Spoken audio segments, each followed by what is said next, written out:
Good afternoon, everybody. Hopefully everyone's managed to find a seat. First thing you'll notice is my name's Patrick Altoft. I'm not Tim Grice, who's supposed to be here speaking. I had a bit of a family emergency yesterday, so I couldn't do my slot yesterday, so Tim did mine yesterday. I'm doing his today. I'm Director of Search at Branded3, so I'm a joint owner and Tim's boss. And I'm going to talk about utilising social channels to leverage SEO links. Bit of an introduction to Branded3. We're an SEO and digital agency, and we specialise in merging SEO with social media. We're based in Leeds and also in London as well. All the slides from today and Tim's from yesterday are going to be on the website later on, probably first thing tomorrow morning now. So if you do want to see them, they'll be on there, and you can have a look through everything. Now, what I'm going to talk about today really is, first of all, deciding what type of content to publish. So understanding what's going to be shared, what's going to be popular, and what's going to generate the most links. And also how to do the market research to understand that at the very start of your campaign, really. And also how to do brainstorming to figure out what content might be popular. And then going on to talking about promoting content, using outreach, and also using social media as well. And also talking a bit about content strategy and how to decide what content to put on your website to improve SEO and social media performance. So one of the keys really to understanding why we need to integrate SEO and social media is to understand what Google is trying to do with their SEO algorithm at the moment. So for the past few years, Google has been making a real effort to make sure that any links that don't meet their quality guidelines don't actually help your SEO rankings. So SEO is all about getting links, but if you get links that don't meet Google's guidelines, then Google doesn't want those links to count. A few years ago, those links counted really, really well, and you could get some great results, but over the last sort of 2-3 years, Google's made massive strides into making sure that bad links won't count anymore. So we have a golden rule whenever we're placing a link for a client or placing a piece of online PR coverage, whether it's on a blog or a magazine or something like that. We want that piece of content to be good enough that our client would be happy to share that on their social media profiles. So if we get a client covered on the BBC, they're going to be really, really pleased about that, and they're going to share it on Twitter, they'll share it on Facebook, and they'll be happy about it. In the old days, a lot of SEO agencies, you didn't need to build great links from the BBC, you just needed to build a link on a dodgy blog somewhere. But if you were placing that link on the dodgy blog, then your client probably wouldn't want to share that via their social media profiles. So it's a great litmus test really as to whether it's a good link. If you send it to the client and they're so pleased with it that they share it on Facebook, then it's probably a pretty good link that you've placed. So if it's not that sort of link that they're going to really want to share, then you probably shouldn't place it in the first place. And this is Matt Cutts from Google on the right hand side. He's made a famous statement saying the objective is not to make your links appear natural, it's to make the links actually be natural in the first place. So it's a very, very different situation. If you're forever trying to make your links look like they're natural, but they're not natural, then there's probably something wrong with your website in that people don't want to link to it and they don't want to share it via social media. So the key takeaway really is that SEO has to be integral to what you're actually doing in your marketing campaigns. So this is where a lot of brands have gone wrong in the past, in that they've hired an SEO agency and told them to go away and do some link building, or they've hired a social media agency and told them to go away and do some social media stuff. But unless what those businesses are doing is totally integral to what the brand is already doing in their offline marketing or the rest of their online marketing, then it's not going to actually have the same impact. So you often see quite a lot of brands who have an internal PR team or some kind of external PR agency that does some great PR, and you see them get mentioned in the Daily Mail, the Telegraph, they're on the local radio, they're in the local paper. But quite often that doesn't turn into links and it doesn't turn into mentions on social media. And this is where brands can really start to succeed, because they can actually bridge the gap between what they're already doing and actually using what they're already doing to generate better SEO and better social media presence. And quite often it's not a huge effort to actually step up what somebody's already doing and turn it into something that helps with SEO and helps with social media.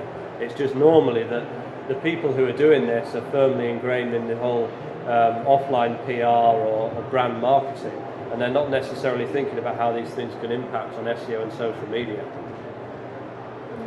So the general concept of this, there's a very good presentation from Will Reynolds at a conference called MozCon, which is called Real Company Stuff. So if you have a look at that presentation, there's a link down at the bottom left.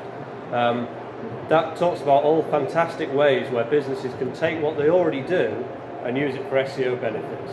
And the cost savings are absolutely huge, because if you hire an SEO company and they have to do loads of stuff from scratch to help with your SEO performance, they're going to charge lots of money for it. But if they can come along and use what you're already doing, then it means that for the same budget you can probably have twice as an effective SEO campaign, or you can pay half as much to your SEO company. So if you're a business that already does PR and you already do some kind of brand marketing, then you can do an SEO campaign extremely effectively just by using what you're already doing as part of that SEO and social media campaign.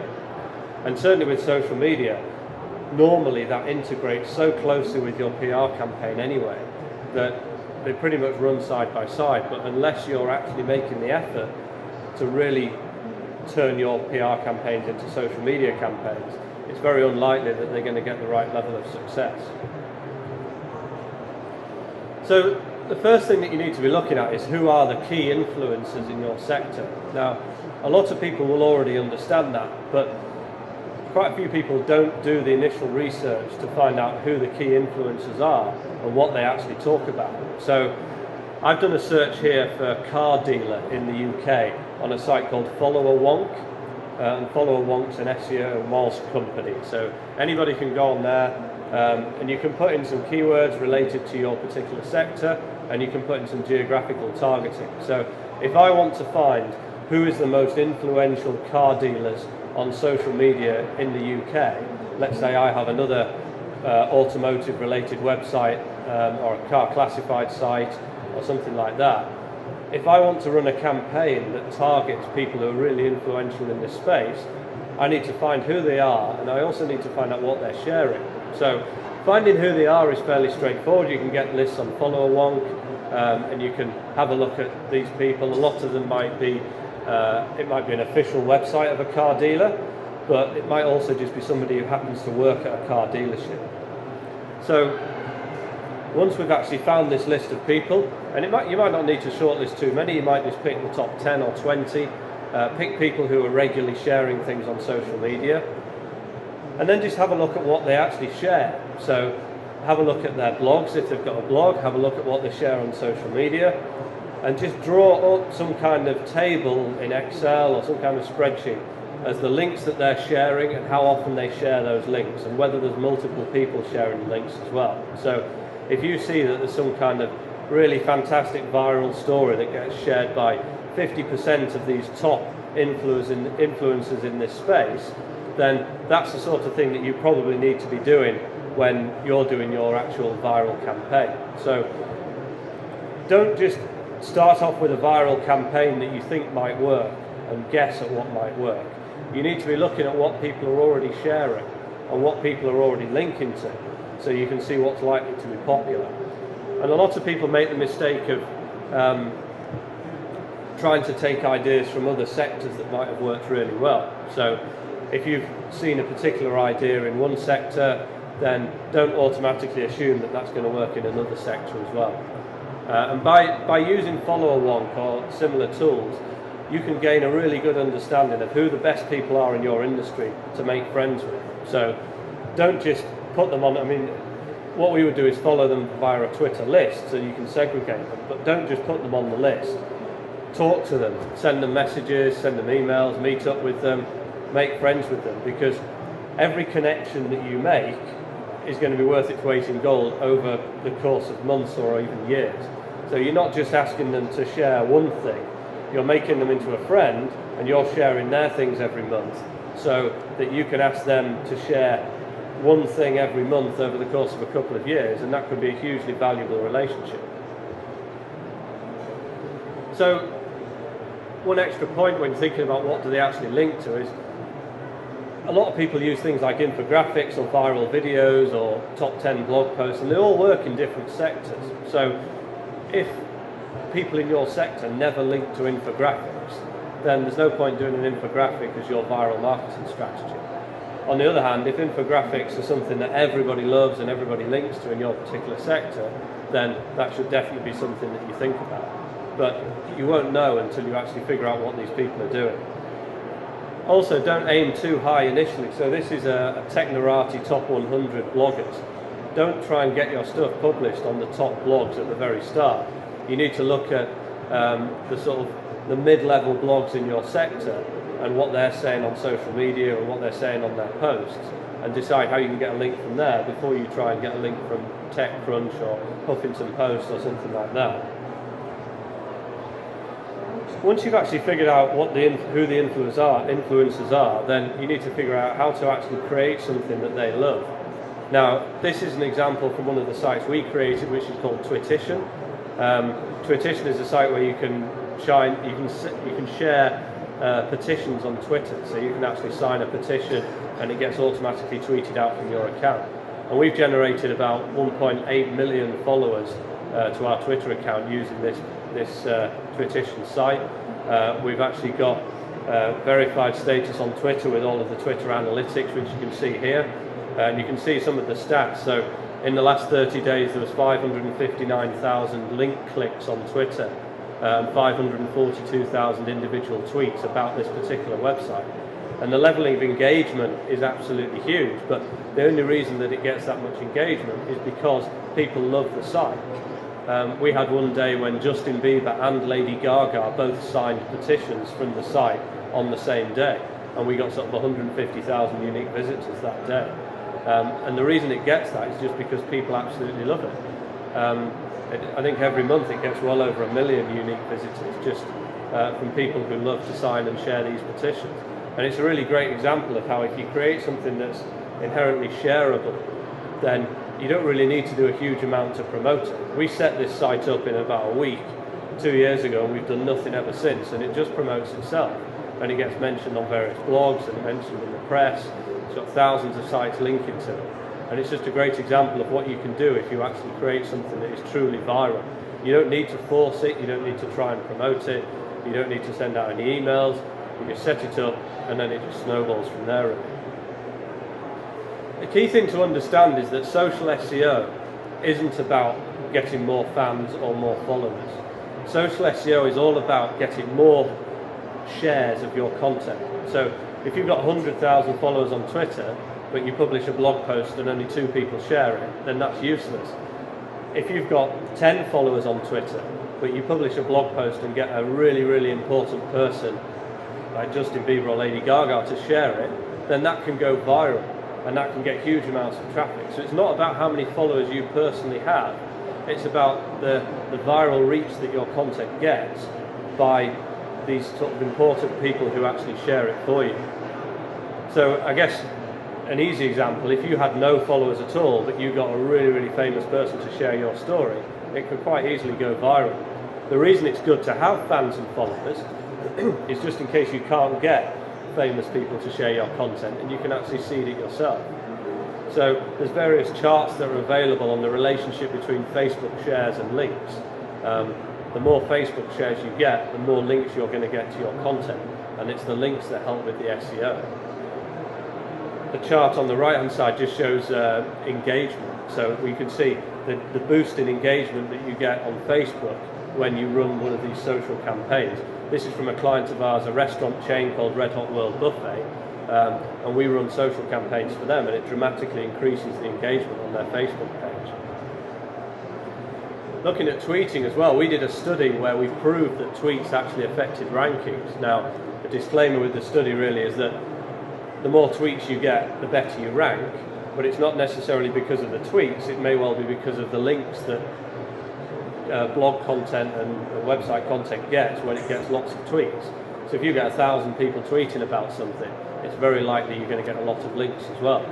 But you can see the chart on the left, the relationship between tweets and links, there is a really positive relationship there. So the more people who share your content, the more links you get, the higher you rank in the search engines. Looking at the correlation between social shares and links, LinkedIn is actually the biggest. So if you want something to be most linked to, then you need to get it shared on LinkedIn quite a lot of times. Focus on LinkedIn maybe more than Twitter or more than Facebook.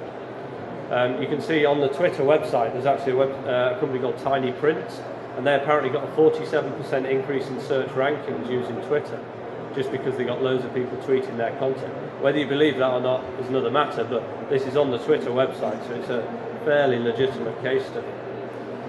It's important as well to think about the future of SEO, and that's the key reason why we need to be using social media integrated in our SEO link building, because Google has quite a successful history of managing to devalue pretty much every link building strategy that isn't a natural one that's within their guidelines. So they started devaluing directory links, press release syndication, article syndication. They devalued blatant paid links. Years ago you used to be able to do WordPress themes and put your link in the footer, and that used to be a great link building strategy. Google's devalued that. Last week they devalued a load of sites that sold advertorials, so basically they penalised a company called Interflora because they had too many advertorials. They also penalised about 100 newspaper websites at the same time. So Google has a really successful record of managing to stamp out any bad link building practices. And we have to assume that they're not going to get worse at this, they're just going to get better. So the key is that if you make your link building a natural part of your marketing strategy, then and use social media to actually boost that link building, that's a natural way to build links. So those links aren't going to be devalued in 6 months or a couple of years like a lot of bad SEO links would be.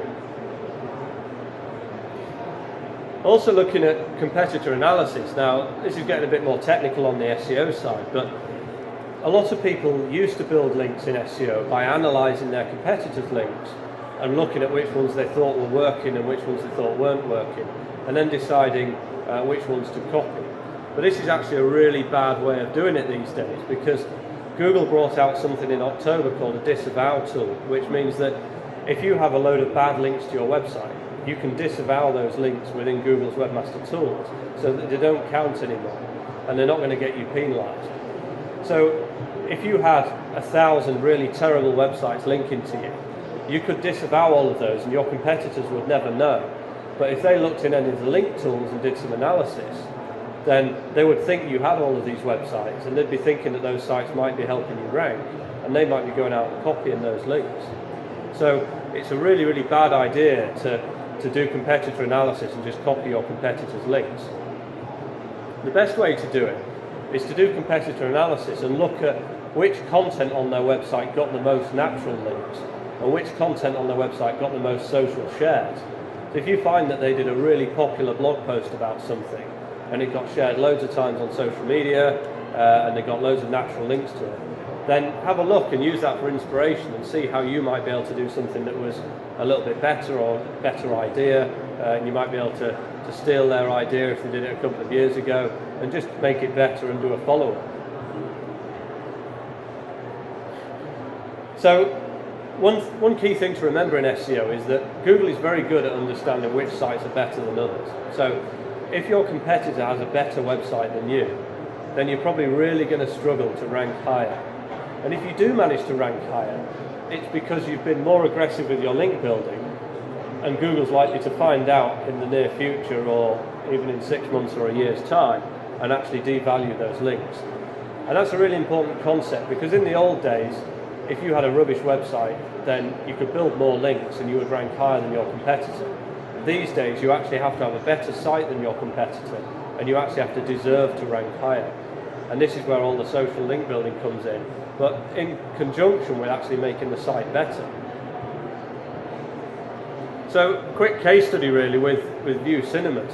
So, what we do with View Cinemas is we basically work in partnership with their PR and social agencies. So, every week we get a big document from them detailing all the films that are coming out and all the social and PR activity that's going on.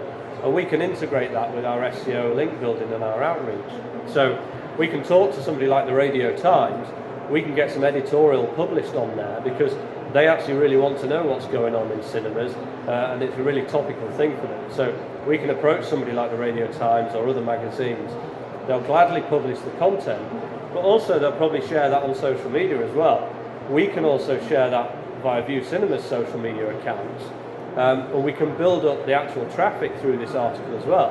So the Radio Times is happy because they get more traffic. View Cinemas is happy because they're showing everybody that they were featured in the Radio Times. And View Cinemas and the Radio Times will get more links because this article is going to be shared on social media lots of different times. So if you build everything together, it actually maximises the effect of what you're doing and makes it far more efficient without very much more effort. It just requires a little bit of communication with all the different agencies, and it requires you to have a good working relationship. So success really is getting something shared a lot of times. Now, one of our senior search strategists, Mike Jeffs from our London office, he creates presentations and puts them on SlideShare. And these are really topical about, and the presentation he did was how to create great slides for presentations. That got 115,000 views just because he got some really influential people sharing it on Twitter. And once something gets a few influential people sharing it, the viral effect takes over and it just gets bigger and bigger. And this got so big that it was featured on the homepage of SlideShare. He's actually released another one today, so if you go to slideshare.net/Mike Jeffs, you'll see, I think it's about how to format presentations for PowerPoint. And you'll see that, again, it's getting shared a lot on Twitter because he approached some influential people and tried to get them to share it. And this isn't a client project, this is just somebody having a bit of fun, trying to see how many views they can get on SlideShare. And once you get 115,000, it's sort of an incentive to try and get more than that the next time. So looking at what Google wants to rank the best site at the top. So you can do that in two ways. You can create more authority and be a more reputable company, and that's via the whole PR, social, SEO outreach. Or you can make better landing pages. So the better your landing page, the better your content strategy, the better you're going to rank. So a bit of a recommended link here. Go to the Copyblogger website and have a look at their content marketing section. Some fantastic information there. And basically, content marketing is all about creating really valuable content that people want to share. The more people share it, the more links you get, then the higher your website is going to rank. And a lot of companies, this doesn't really fit with their ethos, so giving away information for free isn't necessarily what they want to do. But if you think about the more information you give away for free, the more people are going to link to your site, the better the SEO rankings are going to be. And every brand who wants to succeed online needs to really, really have a strong content strategy. And that needs to sit at the very heart of their SEO, their online PR and their social media strategy. Interesting piece of data is that we have a data insights team, and they did a huge piece of analysis which looked at one of the UK's largest retail e-commerce websites. And they actually looked at how valuable customers were based on how they found the website and which landing page they came to. So if a customer arrived directly on a category page or a product page, they weren't anywhere near as valuable as if that customer came via an article, a video or a forum thread. And the reason for that is that if people arrive via a forum thread, an article, a video or a blog post or something like that, they actually trust the brand more and they have more engagement with that brand. So they're more likely to buy multiple products, they have a higher conversion rate, but they're also more likely to come back in the future and buy more things. So even if you don't necessarily make the sale the first time when somebody comes through an article page, you're likely to make huge amounts more revenue in the long term. And this is massively important because long-tail search, by having all of these articles and all of this great content on a website, that's what drives people to visit your website again. So even if somebody doesn't buy from you this week, they might come back by searching for your brand because they were so impressed by an article they saw last week. We do something called a content strategy framework for every SEO and social media client that we take on. So we do a full audit of their website to try and understand what content they have, what the quality is, but also what new content we can create. So we might be creating Q&A content or reviews or all sorts of different types of content. And this will be available for download, so you don't necessarily need to try and read it all now. One interesting thing is using your existing assets to build authority. Moneysupermarket has almost a fantastic example of this. So they do something called the Moneysupermarket Home Insurance Monitor, where they basically look at all sorts of fantastic stats about home insurance, burglaries, common accidents and all that sort of thing. And they get this featured in pretty much every major daily newspaper, on the national news, the regional news, on the radio. But they put it in a PDF, so nobody ever links to it because it's just a giant PDF document. If they were to create something really fantastic with this data, they'd probably get hundreds and hundreds of people linking to it every quarter.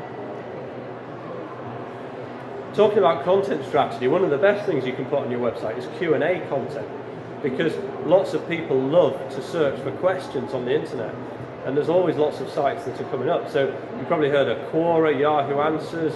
They always come up whenever there's a question involved. One great thing we like to do is to use what's called a filter in Google Analytics. So if you search in Google Analytics through all your keywords, for keywords containing questions, so you might want to search for who, what, where, why or how in the keywords. And then you'll find loads of questions that people have asked, and they actually visit your website after they've asked that question. So very useful if you have a PPC campaign. So if you're bidding on broad match on the keyword of insurance in your PPC campaign, but somebody has searched for how do I buy car insurance for a classic car, then they probably click through your PPC ad to visit your website, but they were asking a specific question. So if you were to set up some Q&A content on your website which specifically answered or asked and then answered the question, how do I buy insurance for a classic car, then next time somebody searched for that, you would be able to rank for it organically rather than relying on your PPC ad. So I've got time for questions at the end, but I'd also like to talk about a seminar we've got. So we run seminars every few months via the London office and also the Leeds office. We have one on Thursday 14th of March called Digital Futures, so anybody can sign up for that. There is a cost involved, but it's fairly cheap and it's a day-long seminar. These slides are going to be online on the Branded 3 website. I'll also post them on my Twitter profile. We also offer free consulting for anybody via email. So if you do have SEO and social media questions, don't be shy about asking, and don't assume that we're going to be overrun by questions, because we normally only get about 5 or 6 people actually asking things after these events. So we're more than happy to answer anything, more than happy to give free advice, free consultancy if you are looking at SEO and social media.